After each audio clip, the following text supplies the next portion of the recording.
하겠습니다. 오늘 시편 18편 같이 볼 차례죠. 시편 18편 같이 볼 차례인데 혹시 읽어보신 분 오늘 예배 드리기 전에 집에서 18편 읽어봤다 계십니까? 아무도 안 계십니까? 우리 저기 배성 기사님 읽어보신 거 아니에요? 전반부만 읽어봤습니다. 전반부 읽어봤습니까? 굉장히 길죠? 그죠? 18편이 1절부터 50절까지 있어요. 그죠? 그래서 오늘 다 읽어보지 않을 거예요.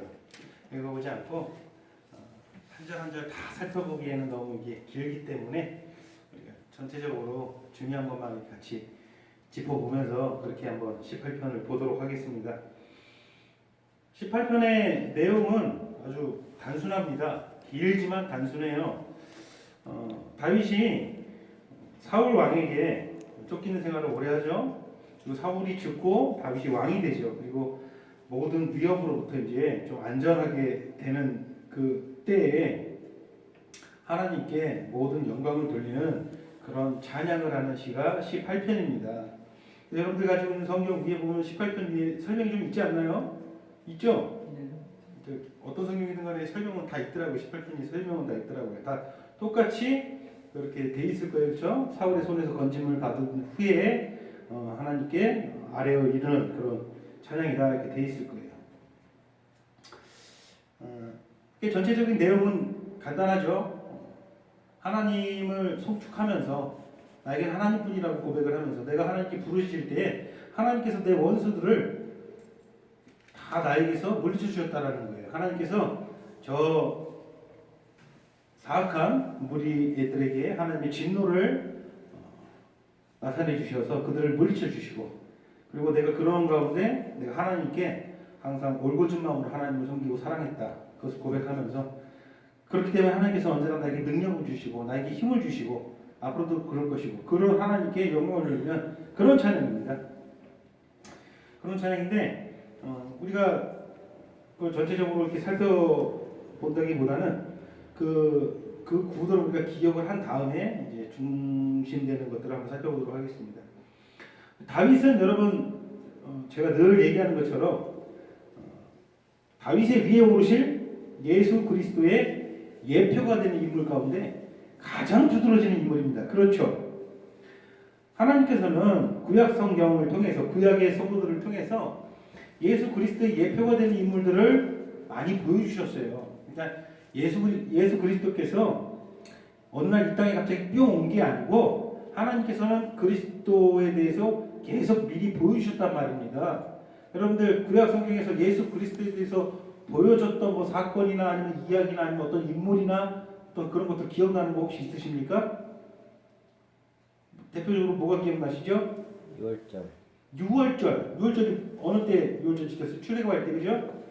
자, 출애굽하면은 우리 예수님이 떠오르죠. 그죠?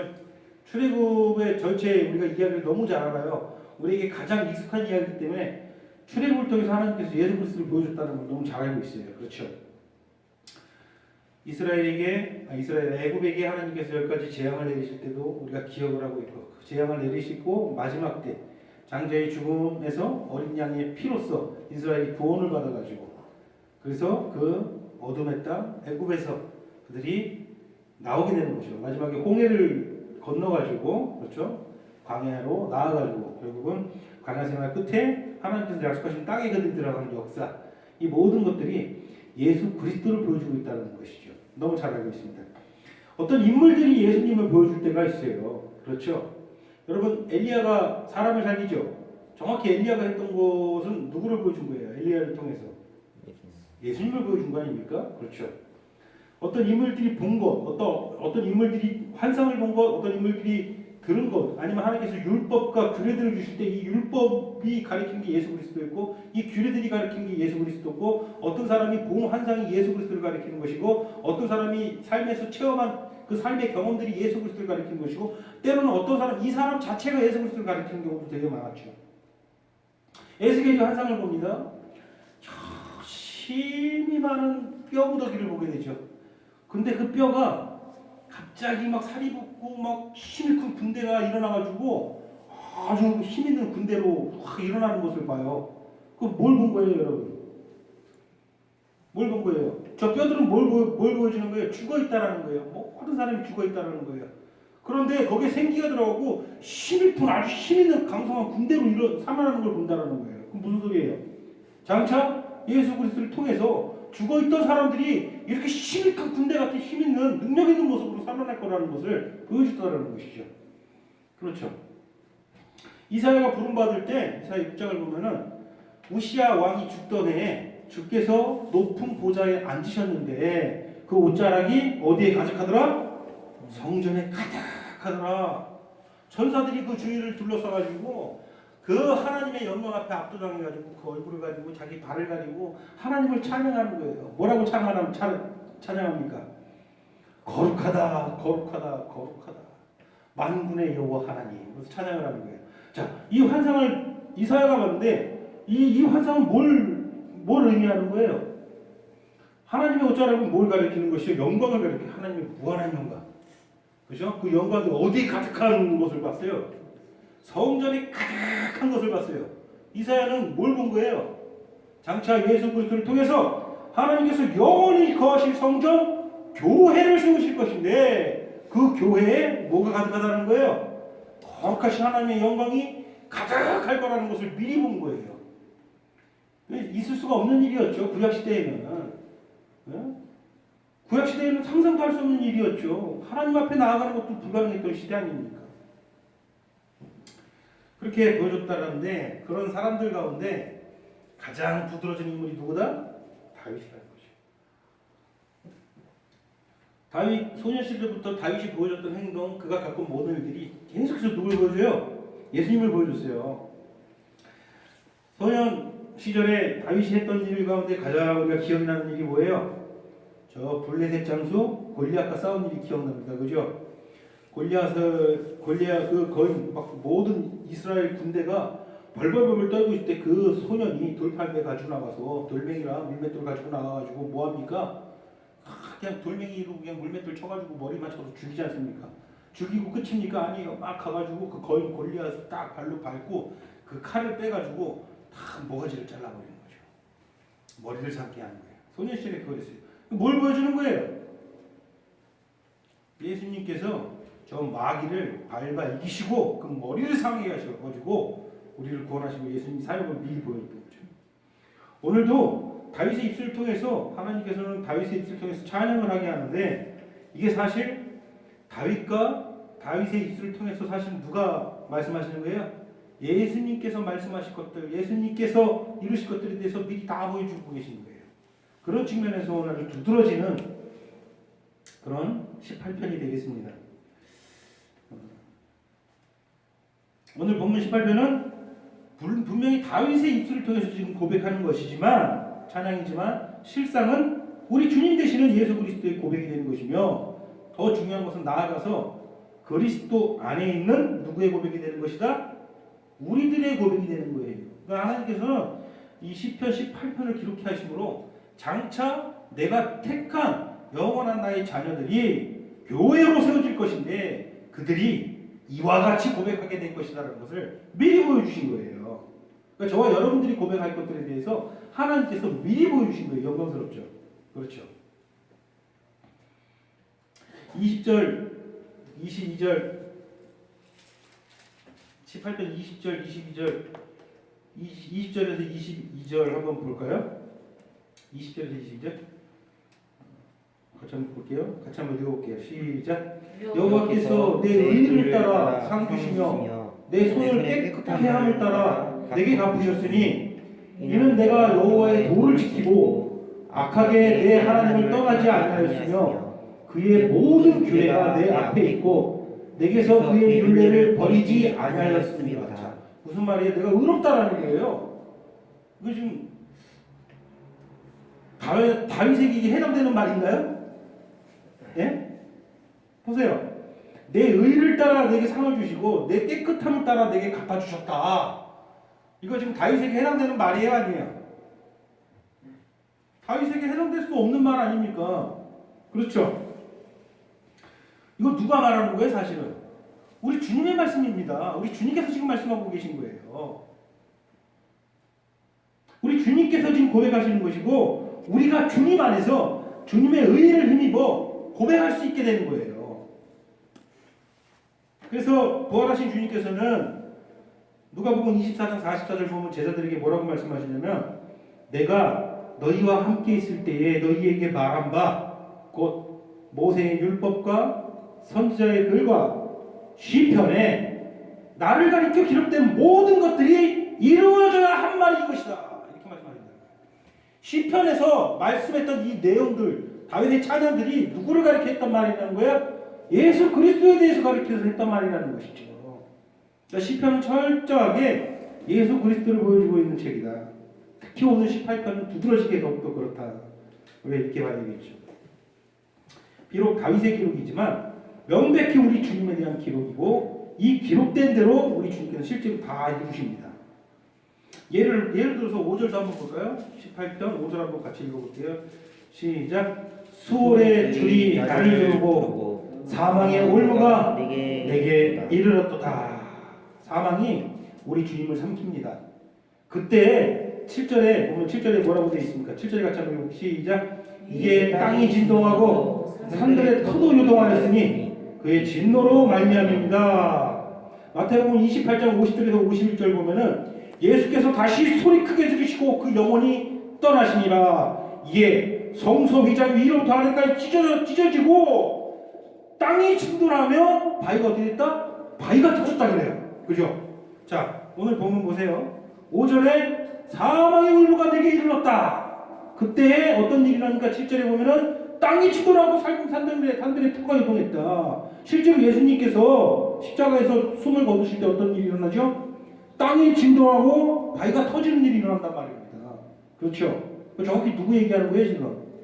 다윗 개인이 경험한 것을 얘기하는 게 절대 아니라는 거예요. 하나님께서는 다윗의 입술을 통해서 예수께서 하신 일을 보여주신 거예요.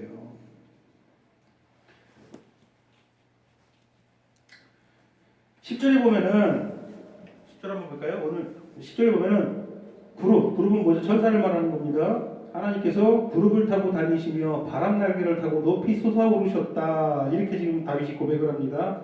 자, 하나님께서 언제 다윗을 돕기 위해서 천사를 타고 강림하셨습니까? 그런 적이 다윗 인생에서 그런 적이 있어요? 없어요? 없다라는 거예요. 11절도 보세요. 11절 보면 그가 흑암을 그의 숨은 곳으로 삼으사 장막같이 자기를 누르게 하시며 곧 물의 흑암과 공중의 빽빽한 구름으로 그리하시더라. 뭐예요? 물의 흑암은 뭐예요? 다시 정확히 해석을 하면 물의 흑암이라는 단어를 정확히 해석하면 부풀어 오르는 큰 물결을 말하는 거거든요. 하나님께서 하나님의 그 진노를 보여주기 위해서 이 큰 물결이 그늘 흑암을 가지고 하늘에 있는 구름들이 막 구름 빡빡해가지고 하나님의 그 진노를 보여줬다는 그런 의미인데, 자, 그럼 11절대로 하면은 다윗이 언제 다윗을 위해서 하나님께서 폭풍을 일으키셨나요? 아무리 다윗 전기를 전체 살펴봐도 하나님께서 다윗을 위해서 폭풍을 일으키신 적이 없어요. 그죠? 그런 적이 없습니다. 다윗은요, 정확히 주님이 이 땅에 오시기 몇 년 전 사람이죠? 1000년 전 사람이에요. 하나님께서 다윗을 통해서 이미 1000년 전에 우리 주님의 구원에 대해 정확하고도 아주 세심하게 미리 보여주셨던 것이에요. 다윗은 결코 지금 자기 자신의 이야기를 하고 있는 것이 아니에요. 오히려 다윗의 고백은 자신이 겪었던 것이라기보다는 출애굽을 연상케 합니다. 여러분, 예수 그리스도 하면 떠오르는 사건이 뭐라고 그랬죠? 아까 전에 출애굽 사건이라고 했어요. 우리가 다 익히 알고 있어요. 당연하죠. 왜? 다윗이 지금 고백하는 것들은 다 예수 그리스도의 예표가 되는 거예요. 예수 그리스도를 미리 보여주는 거예요. 그렇기 때문에 다윗이 지금 말하는 것들 중에 출애굽을 연상케 하는 이야기들이 많을 수밖에 없다는 거예요. 우리 주님의 십자가 대속을 가장 확실하고도 두드러지게 보여줬던 사건이 출애굽 사건 아니겠습니까? 그래서 7절에서 8절 보면은 7절에서 8절 볼까요? 7절 8절 보면 땅이 진동하고 산들의 터도 요동하였으니 그의 진노로 말미암이다. 자, 땅이 진동하고 산들이 요동했다. 어느 산이 막 떠오르지 않습니까? 이 산이 어떤 산이 떠올라요? 출애굽 이후에 신의 산이 떠오르죠. 거기에 하나님의 영광이 가득해가지고 감히 그 능히 그 산 경계를 들어가지 못했잖아요. 그렇죠? 신의 산에 강림하셨던 하나님이 연상이 됩니다. 9절에서 12절 보면은 막 우박이 떨어지고 막 하늘에서 막 저기 숯불이 막 떨어지고 그런 것들에 대해서 막 세상이 깜깜해지고 그렇죠? 여러분 10번째 재앙 때 어떤 일이 일어났어요? 세상이 흑암으로 변했죠. 그리고서 장자가 죽었어요. 그리고 우박이 떨어지고 뭐가 연상됩니까? 애굽에 일어났던 10가지 재앙들이 연상이 되는 거예요. 그렇죠? 15절 보면은 15절 같이 한번 볼까요? 15절 이럴 때에 여호와의 꾸지람과 콧김으로 말미암아 물밑이 드러나고 세상에 터가 나타났다. 무슨 말이에요? 물이 갈라졌다라는 거예요. 물 밑에 있는 물 밑에 터가 드러났다라는 거예요. 이거 언제 일어났던 뭐가 연상돼요? 홍해가 갈라지는 게 연상되지 않습니까? 그렇죠. 다윗은 출애굽의 하나님 거룩하심으로 심판과 구원을 행하셨던 그 변함없이 그 하나님께서 지금 동일하게 나의 원수들의 손으로부터 나를 구원했음을 찬양하는 거예요. 자신이 경험한 것을 지금 그대로 기록한 게 아니라 저 출애굽 시절에 우리 조상과 함께했던 그 하나님 원수들을 심판하시고 하나님의 공의를 나타내셨던 자기 백성을 사랑하셨던 그 하나님 그 변하지 않는 하나님이 똑같은 동일하신 능력으로 오늘날 나를 저 사울과 그 병사들 저 원수들로부터 나를 구원했다라는 것을 은유적으로 표현을 하고 있는 거예요. 이해가 되시죠? 자기가 경험한 것을 그대로 사실 오늘 좀 어렵죠? 근데 조금만 집중해서 들으면 게 어렵지도 않습니다. 다윗은 예수님을 알아서요? 몰라서요? 예수님 오시기 몇 년 전 사람이라고요? 천년 전 사람. 그럼 지금으로부터 3,000년 전 사람이에요. 그럼 예수님 오시기 1,000년 전 사람이니까 당연히 예수님 알았어요? 몰랐어요? 예수님 몰랐어요. 당연히 몰랐죠. 메시아는 알았어요. 장차 이 나의 구원자가 장차 언제가 될지 모르겠지만 그때 다윗 기준에서는 장차 이 세상에 메시아가 올 거라는 것은 알고 있었어요. 그러나 그게 구체적으로 예수님이고 그 예수님께서 무엇을 할지 정확히 몰랐겠죠. 그러나 우리는 예수님 알아요? 몰라요? 알고 있습니다. 그렇죠? 다윗은 알기는 알아도 아주 히브리서의 기록대로 보면은 희미하게 알았어요. 그죠? 아주 희미하게. 출애굽의 하나님께서 그리하셨던 것이 그리스도를 나타낸 사건이라는 것도 다윗은 정확히 몰랐어요. 그러나 우리는 이 모든 게 지나고 예수 그리스도를 영접한 우리 입장에서는 출애굽 때 하나님께서 보여주신 것도 예수 그리스도를 가르쳤던 거고 다윗을 통해서 보여지고 다윗이 경험한 모든 것들이 예수 그리스도를 보여줬다는 걸 우리는 지금 알아요. 근데 다윗은 몰랐어요. 그렇죠? 몰랐어요.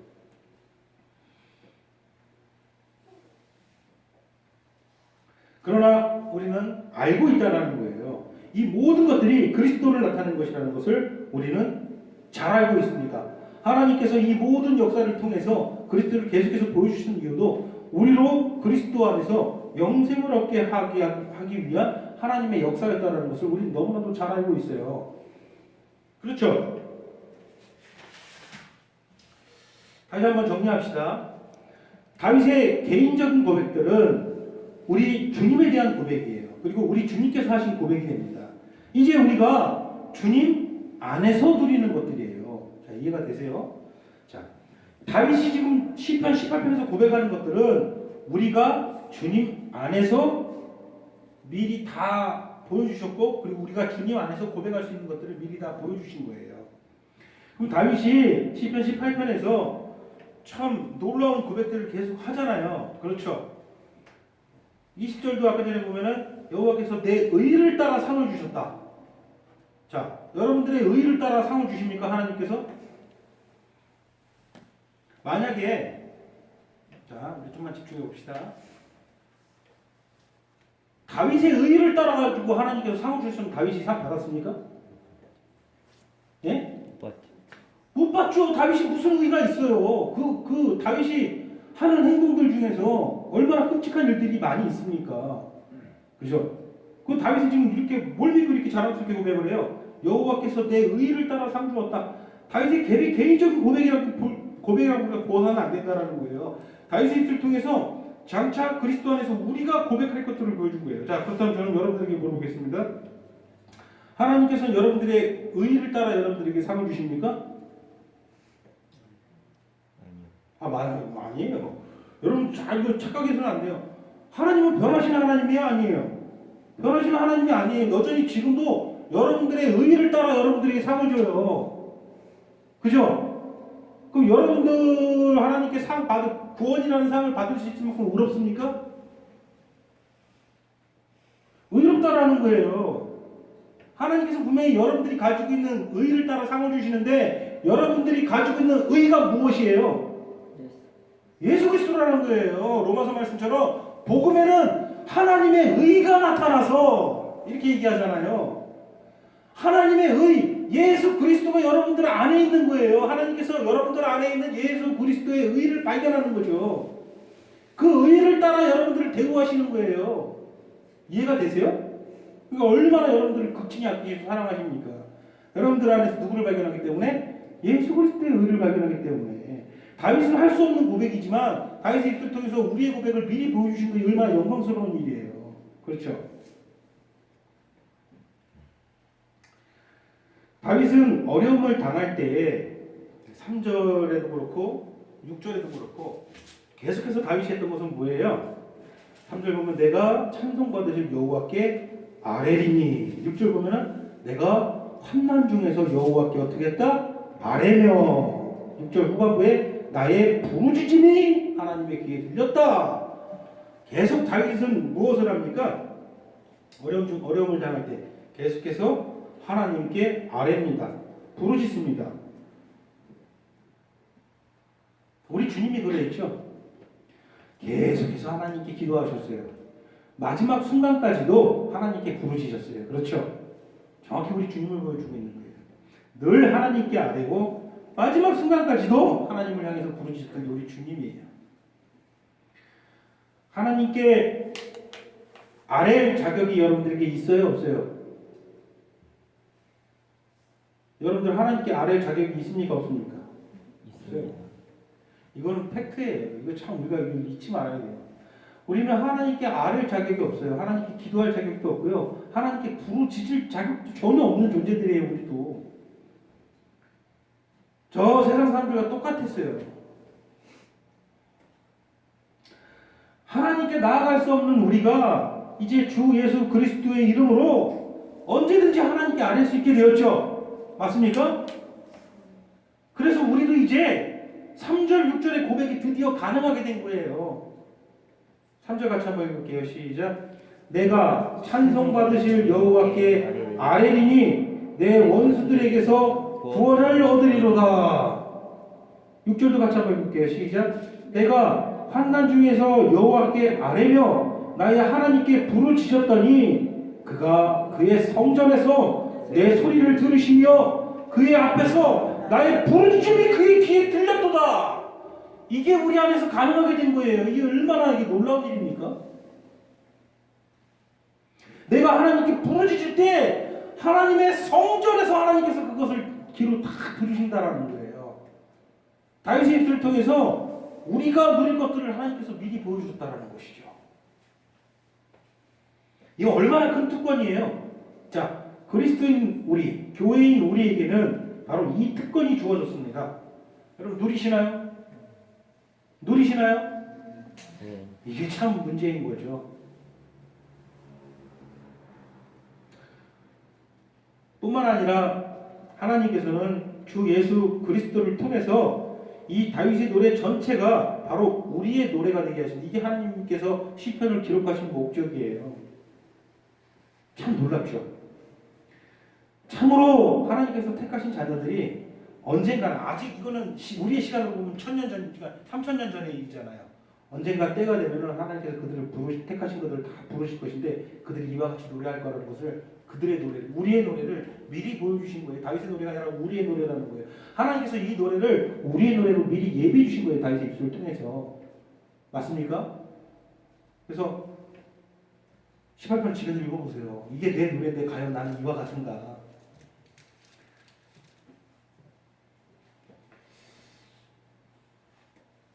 사실 1절 한번 볼까요? 1절. 1절의 고백은 우리에게는 사실 당치도 않은 고백입니다. 불가능한 일입니다.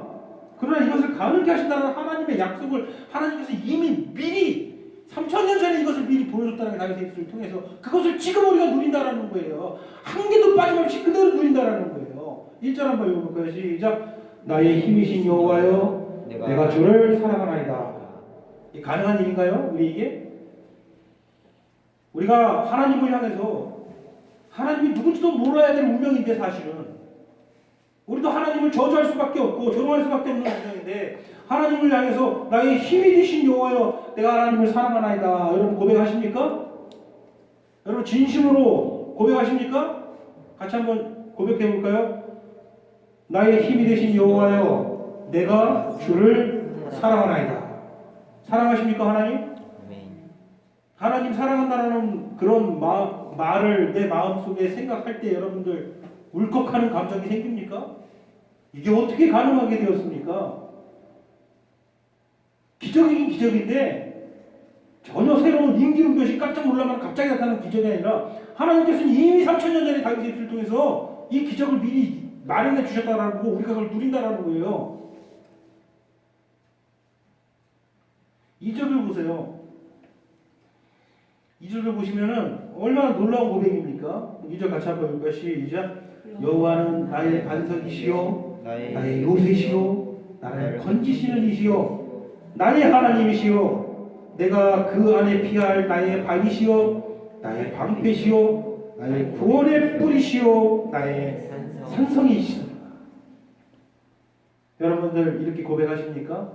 이건 여러분들이 마땅히 누려야 되는 고백이에요. 이것은 단순한 고백이 아니라 여러분들이 누리는 거예요.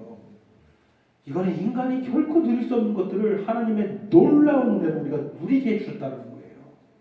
이 엄청난 영광을 받았다는 거예요. 우리가 천지해 주신 하나님을 향해서 하나님이 나의 피할 바위라고 고백하는 거예요. 그리고 그걸 누리는 거예요.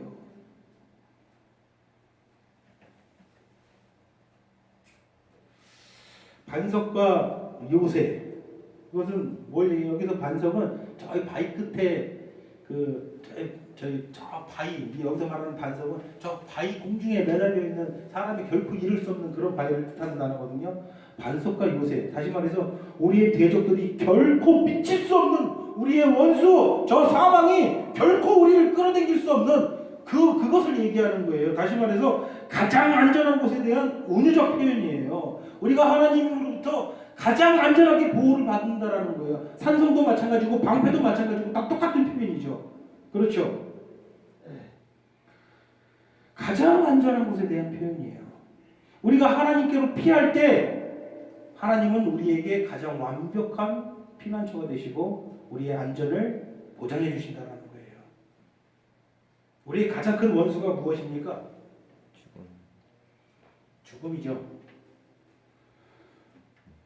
여러분들이 죽을 병에 걸렸다고 생각을 해봅시다. 죽을 병에 걸렸다고 생각해 봅시다. 대한민국 사망 1위가 뭐예요? 암입니까? 암 중에서 무슨 암이? 위암이죠? 위암이죠? 간암인가? 하여튼 여러분들이 암 걸려가지고 이제 1년도 못 산다고 생각을 해보세요. 여러분들의 마음속에 두려움이 있어요? 없어요? 두려움이 있겠죠. 무엇이 두렵습니까? 암 때문에 아이고 암 투병하면서 내가 많이 아프겠구나 이게 두렵습니까? 아니면 죽는 게 두렵습니까? 아픈 게 두렵죠. 좀 믿음이 참 크신 분이시죠. 보통은 죽는 게 두렵죠. 그죠? 아픈 것도 힘든데 아픈 것보다도 더 아프더라도 낫기만 하면 더 아파도 내가 능히 참는데 아픈 것보다도 죽는 게 두려운 거예요. 그렇죠? 우리 맨 마지막 원수는 뭐죠? 사실은 사망이에요. 우리가 병에 걸리면 왜 무서워해요? 죽을까봐 두려운 거예요. 왜 교통사고 날까봐 운전할 때도 조심조심하고 우리 저기 배지사님 운전하실 때 옆에서 우리 장로님 잔소리 하십니까? 안 하십니까? 사고 날까봐 잔소리 할 수밖에 없게 되죠. 그죠? 큰 사고 나면 어떻게 되죠? 죽는 거예요. 시속 60km로 가면 아파트 몇 층에서 떨어지는 것 같다 그러죠. 이 차가 살인 무기거든요. 죽는 게 두려워요. 우리는. 나이 먹은 게 왜 무서워요? 나이 먹고 힘 없고 뭐 그래서 무섭습니까? 그것보다 나이 먹으면 점점 힘이 없어지고 점점 아플 때도 많아지고 그러면은 죽음이 다가오는구나 하면서 사람들은 두려워한다는 거죠. 가장 무서운 원수로부터 우리 하나님은 나의 가장 안전하고 가장 완벽한 뭐다? 피난처시다. 그럼 이 세상 살아가면서도 우리를 끊임없이 사망이라는 것으로 우리의 사망 안에 우리로 거하게 하기 위해서 끊임없이 유혹하고 시험하는 저 악한 무리들로부터 우리를 가장 안전하게 지키시는 누구다? 하나님이시다. 이거 미리 약속해 주신 거예요. 다윗의 입술을 통해서. 그러니까 다윗이 지금 본인이 누린 것을 그대로 지금 고백할 수가 없는 것들이에요. 다윗도 지금 자기가 시적으로 표현을 하고 있지만 자기 머릿속에 출애굽도 떠올리고 다른 것도 떠올리면서 했겠지만 하나님께서 그 다윗에게 하나님께서 영감을 주셔가지고 예수 그리스도 안에서 우리가 누릴 것들을 다 보여주고 계신 것이죠. 우리가 매일 하나님께로 피하지 않는다면, 자, 다윗은 분명히 하나님께서 피한다라고 고백하죠. 2절 볼까요? 여호와는 나의 반석이시요 나의 요새시요 나를 건지시는 이시요 나의 하나님이시요 내가 그 안에 어떻게 할 바이다? 그 안에 피할 나의 바이다. 자, 우리가 피해야 되는 거예요. 누구에게로 가서 피해야 되는 거예요? 여호와께로 가서 피해야 되는 거예요. 항상 여러분들 무슨 일이 있을 때마다, 항상 여러분들이 어떤 상황이 있을 때마다 누구한테 가서 피해야 되는 거예요? 여호와께 가서 피해야 되는 거예요. 요새로 달아나지 않는다면, 자, 저 적군들이 막 몰려오는데 우리가 막 불이 나게 요새 안으로 달려들어가지 않으면요, 그 요새는 나에게 무용지물이에요. 요새는 어떨 때 나를 보여주는 게 내가 요새 안에 있을 때 나를 보호해 주잖아요. 그죠? 여러분 요새 안에 거하십니까? 요새 안에 거하시길 바랍니다. 매일마다 하나님께로 피하십시오. 우리에게는 그리스도의 능력이 있습니다. 그 이름을 힘입어서 요새 되시는, 바위 되시는, 우리의 방패 되시는 하나님께로 피할 수 있게 되었어요. 저 이방인들은, 저 세상 사람들은 피하고 싶어도 피할 수가 없잖아요. 얼마나 불쌍합니까? 그들은 피하고 싶은데 하나님께로 피하는 방법도 모르고 피할 수도 없어요. 성령의 일을 받지 않았기 때문이에요. 이것은 그들을 위한 예언이 아니에요. 다윗을 통해서 우리의 모습을 보여준 거예요. 근데 우리는 피할 수 있단 말이에요. 근데 왜 그것을 누리지 못합니까? 세상 사람들은 어디로 피합니까? 어디로 피해요? 세상 기준에서 세속의 힘에 피한단 말입니다. 그렇죠? 세속의 힘, 세속의 권세, 물질의 힘, 그런 것들로 피한단 말이에요. 이게 피해집니까? 피해져요? 돈이 수조 원이 있는 저 재벌들 안 죽습니까? 정주영이 안 죽었습니까? 얼마 전에 삼성 대장 죽었죠? 이건희 씨도 그렇게 돈이 많은데 안 죽었습니까? 결국은 피할 수가 없는 것들이에요. 그런 것들로는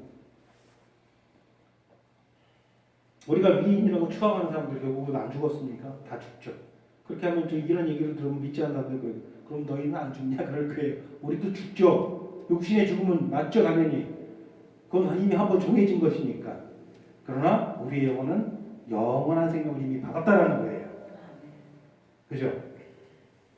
그리고 이 죽을 육신도 결국은 죽고, 결국은 성경의 표현 그대로, 고린도전서의 표현 그대로면 이 썩을 것으로 심고 어떻게 하죠? 그 다음에 영광스러운 것으로 다시 나가라. 자, 이 씨가 땅속에 묻혀가지고 이 씨가 흐물흐물 썩어야 돼요. 그래 거기서 싹이 튀어나오잖아요. 집에 양파에서 싹 나는 거 혹시 보신 적 있어요? 양파 사놓으면 양파가 쉽게 썩잖아요. 양파에서 싹이 이렇게 파랗게 아주 깨끗한 싹이 나오는데 보면은 저 맨날 경험하는 거예요. 집에서 양파 만지면 양파가 어떻게 해요? 곰팡이 막 다 물러있고 썩어 있는 거예요. 썩지 않으면 이 싹이, 깨끗한 싹이 나올 수가 없는 거예요. 묻혀가지고 썩어야 돼요. 썩어야 신령한 곳으로 다시 사는 거예요. 자, 하나님의 성경의 표현이 얼마나 적절합니까? 얼마나 이 표현이 알맞습니까? 썩어진 곳으로 심고 영광스러운 곳으로 다시 산다. 이게 바울이 이렇게 이야기하잖아요. 그죠? 그게 우리의 운명이죠. 여호와께로 피하십시오. 날마다 그리로 피하실 줄 믿습니다.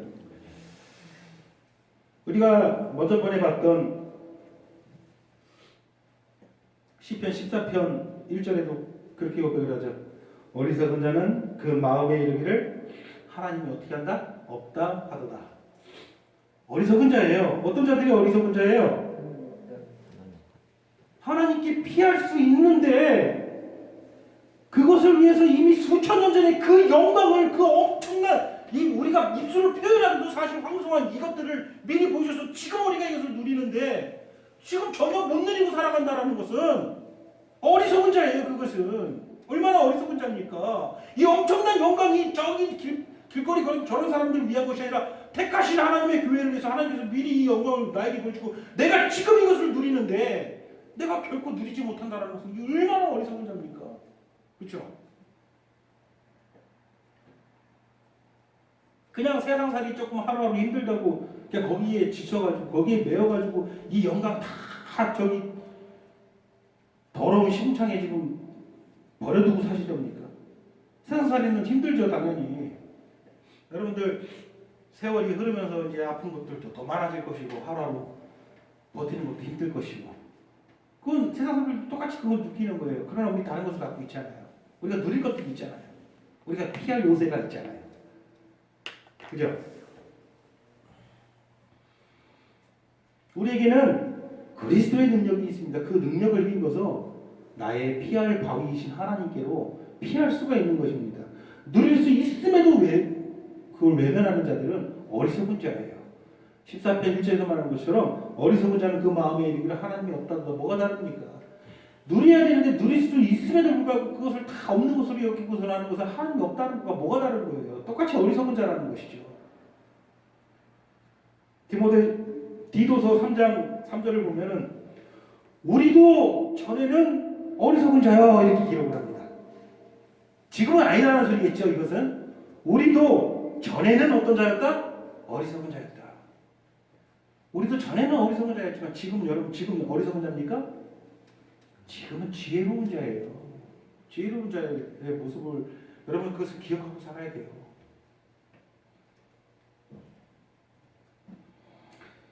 우리가 예수님의 생명을 받기 전에는 우리도 어리석은 자였어요. 결코 1절 2절 나의 힘이 되신 여호와여 내가 주를 사랑하나이다. 이 고백을 결코 할 수 없는 어리석은 자였는데 이제는 아니잖아요. 그죠? 여러분 하나님 사랑하십니까? 하나님께서 저 영광 중의 성전에서 이곳에서 자정하셔서 여러분들이 사랑한다는 그 마음과 그 고백을 듣고 언제나 즉시로 여러분들과 함께 하시고 응답하신 걸 저는 확신합니다.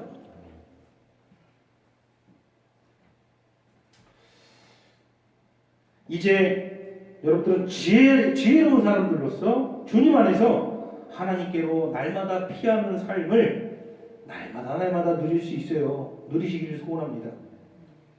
내일 또 일과가 시작되면 또 힘들 것이고 내일 모레도 힘들 것이고 여러 가지 세상의 걱정들은 여러분들이 누를 텐데 그때마다 날마다 하나님께로 피하십시오. 여러분들이 부르짖는 것을 다 듣고 계시는 거예요. 이것을 소홀히 여기지 맙시다. 정말 제발. 이것을 위해 우리 주님께서는 우리 주님이신 우리 주 예수 그리스도께서는 이것을 위해서 그분께서 무슨 일을 하셨는지 한시도 잊으시면 안 돼요. 여러분 그게 어떤 일이라고 그것을 잊고 살아갑니까? 우리가 하나님께로 피하게 하기 위해서 날마다 하나님의 능력을 힘입어 그렇게 승리하는 삶을 살게 하기 위해서 우리 주님께서 도대체 무슨 짓을 했는지 어찌 그것을 잊고 삽니까? 그것을 한시도 잊으시면 안 되는 거예요. 아십니까? 시편 18편 전체에 두드러지는 특징 가운데 하나가 마무리를 하겠습니다. 기도의 능력입니다. 기도의 능력이에요. 어떤 순간에도 오늘 시편 18편에서 우리에게 확실하게 보여주는 것은 어떤 순간에도 기도는 항상 하나님을 내 편으로 만듭니다. 믿으십니까? 여러분 힘든 상황이 있습니까? 그때도 하나님께 부르짖으십시오. 하나님은 항상 내 편이세요. 다윗은 사망의 올무가 자기를 휘감을 때 하나님께 부르짖으니까 하나님께서 어떻게 해요? 즉각적으로 아주 과한 액션을 취하시잖아요. 오늘 그게 18편의 내용이잖아요. 자, 내가 부르짖었더니 부르짖으면 하나님의 귀에 이르러서 그 다음부터 쭉 하나님께서 즉각적으로 행동하실 게 나오잖아요. 그죠? 뭐 천지를 진동하는 하나님의 액션이 나오시죠? 여러분들이 부르실 때도 똑같아요.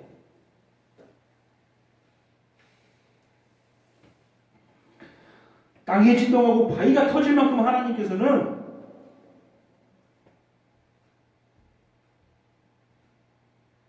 충분한 하나님의 진노를 2000년 전 예수 그리스도의 갈보리 십자가로 다 쏟으셨습니다. 그 목적을 잊지 마세요. 그 목적은 우리를 택하신 우리의 음성을 듣고 우리를 안으시고 우리를 구원하시기 위함입니다. 그래서 땅이 진동하는 진도를 하나도 남김없이 십자가에 다 쏟으신 거예요. 그 목적은 다른 거 하나 없어요. 왜 그랬어요? 하나님께서 우리의 음성을 듣고 싶어가지고 우리의 기도를 들으시고 우리의 찬양을 들으시고 우리를 품에 꼭 안으시기 위해서 그렇게 쏟으신 거예요. 다른 이유는 하나도 없죠. 맞습니까? 그런데 왜 하나님께로 피하지를 않습니까?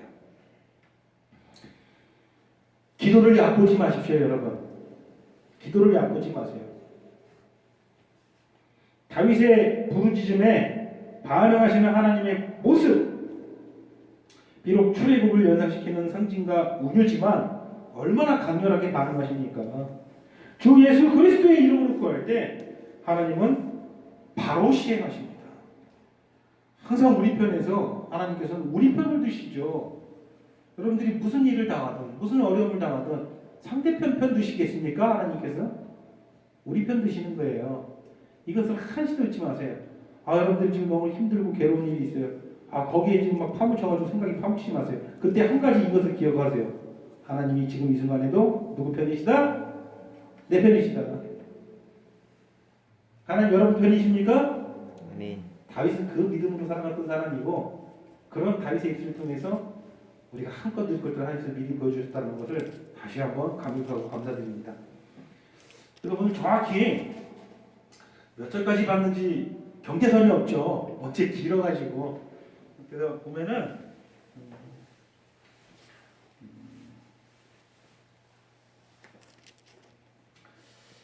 22절까지 봤다고 합시다. 오늘 22절까지 우리가 읽었으니까 그죠? 23절부터 나머지는 다음 주에 같이 한번 살펴보도록 하겠습니다. 오늘은 22절까지 이렇게 봤다. 집에서 한번 읽어보셨으면 좋겠어요. 조금 길지만 여러분들이 다음 주 이 시간이 되기 전까지는 집에서 한 번 정도 읽어보시고 오늘 들은 말씀 그냥 읽으면 잘 몰라요. 이게 무슨 말인지 이해도 안 되고 길게 이런 걸 이야기하는데 오늘 들은 말씀 기억하시면 다시 한번 읽으면 은혜가 다를 겁니다. 그렇죠? 다음 주에 계속해서 18장 같이 보고 18장은 다음 주까지 계속 보도록 하겠습니다. 기도하시겠습니다. 사랑과 은혜가 충만하신 하나님, 하나님께서는 우리를 사랑한다 하시는데 우리는 말라기 시대에 저 어리석었던 이스라엘 백성들과 같이 하나님께서 우리를 어찌 사랑하였나이까 불충하고 어리석은 모습으로 하나님께 나아갈 때도 많이 있습니다. 우리의 죄악을 용서하여 주시옵소서.